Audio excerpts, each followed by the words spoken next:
JJS23 செய்தி தொலைக்காட்சிக்காக தங்களை வரவேற்கிறோம். இன்றைய முக்கிய செய்திகளை பார்க்கலாம். கிருஷ்ணகிரி மாவட்டம் ஓசூர் சட்டமன்ற தொகுதியில் தேசிய ஜனநாயக கூட்டணியின் அங்கம் வகிக்கும் அதிமுக சார்பில் முன்னாள் அமைச்சர் பாலகிருஷ்ணா ரெட்டி போட்டியிடுகிறார். அவர் ஓசூரில் பல்வேறு பகுதிகளிலும் தீவிரமாக வாக்கு சேகரிப்பில் ஈடுபட்டு வருகிறார். அவருடன் பிஜேபி, பாமக, அமமுக, தமாக உள்ளிட்ட கூட்டணி கட்சியின் நிர்வாகிகளும் தொண்டர்களும் இணைந்து வாக்கு சேகரிப்பில் ஈடுபட்டு வருகின்றனர். இந்நிலையில் ஓசூர் மாநகராட்சிக்கு உட்பட்ட 23வது வார்டு பகுதி பழைய ASDC குடியிருப்பு பகுதியில் பாலகிருஷ்ணா ரெட்டி இரட்டை இலைக்கு வாக்கு சேகரித்தார்.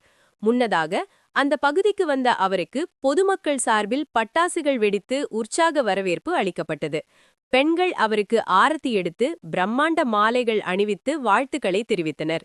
இதைத் தொடர்ந்து பொதுமக்களிடையே பேசிய அவர், 5 ஆண்டு கால திமுக ஆட்சியில் எந்தவித மக்கள் நலப்பணிகள் நடைபெறவில்லை, மாறாக ஒரு குடும்ப நலன் மட்டுமே கருத்தில் கொண்டு மக்களின் வரிப்பணத்தை கொள்ளையடித்தனர்.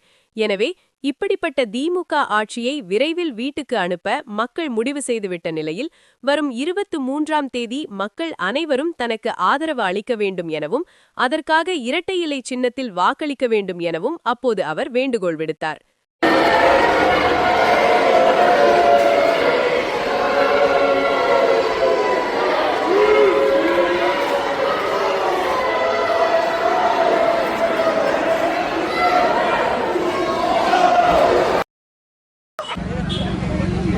சகோதர சகோதரிகளே, இந்த திமுக ஆட்சி மக்களுக்காக இல்லை, அவர குடும்பத்துக்காக தான் இருக்குது என்பதை திட்ட தெளிவாக தெரிகிறது. அந்த குடும்ப ஆட்சியை வீட்டுக்கு அனுப்ப வேண்டிய நேரம் வந்துவிட்டது. 23ஆம் தேதி அந்த நேரம் வந்துவிட்டது. அந்த நேரத்தை நம்முடைய பாரத பிரதமர் நரேந்திர மோடி அவர்களும் அண்ணன் எடப்பாடி அவர்களும் இந்த தீய சக்தி திமுகவை குடும்ப ஆட்சியை வீட்டுக்கு அனுப்ப வேண்டும் என்று டிசைட் பண்ணிட்டாங்க. தேர்தல் பிரச்சாரம் பண்ணிட்டு இருக்கீங்க. இப்ப மக்கள் பிரதானமா ஓசூர் தொகுதியில முன்வைக்கக்கூடிய கோரிக்கை என்னவா இருக்கு? அதே மாதிரி உங்களுடைய வெற்றி வாய்ப்பு எப்படி பாக்குறீங்க நீங்க இந்த இடத்துல? வெற்றி வாய்ப்பு பிரகாசமா இருக்குது. மக்கள் குறைகள் அதிகமாக இந்த 5 ஆண்டு காலத்தில் எதுவுமே செய்யலை. இந்த ஆட்சியில் அடிப்படை வசதிகள் எதுவுமே செய்யல, கேட்டுட்டு இருக்கிறாங்க. நான் ஏற்கனவே அதுக்கு முன்னே 5 வருஷம் முன்னே நான் ஒசூரில் நிறைய திட்டங்கள் பண்ணியிருக்கிறேன். அந்த நம்பிக்கை அந்த நம்பிக்கையோட நான் பண்ணுறான்ற நம்பிக்கையோடு இப்போ நமக்கு நிறைய பிரகாசமான வாய்ப்புகள் இருக்குது. இப்போ முழுசா தமிழகம் முழுக்கவே உங்களுடைய எழுச்சி அலை எப்படி பாக்குறீங்க? 5 ஆண்டு காலத்துல திமுக அரசு என்ன பண்ணிருக்கு? மக்களுடைய மனநிலை எப்படியா இருக்குது உங்களுடைய கருத்து? அது ஃபெயிலியர் கவர்மெண்ட்ன்றது எல்லாருக்கும் தெரிஞ்சிடுச்சு.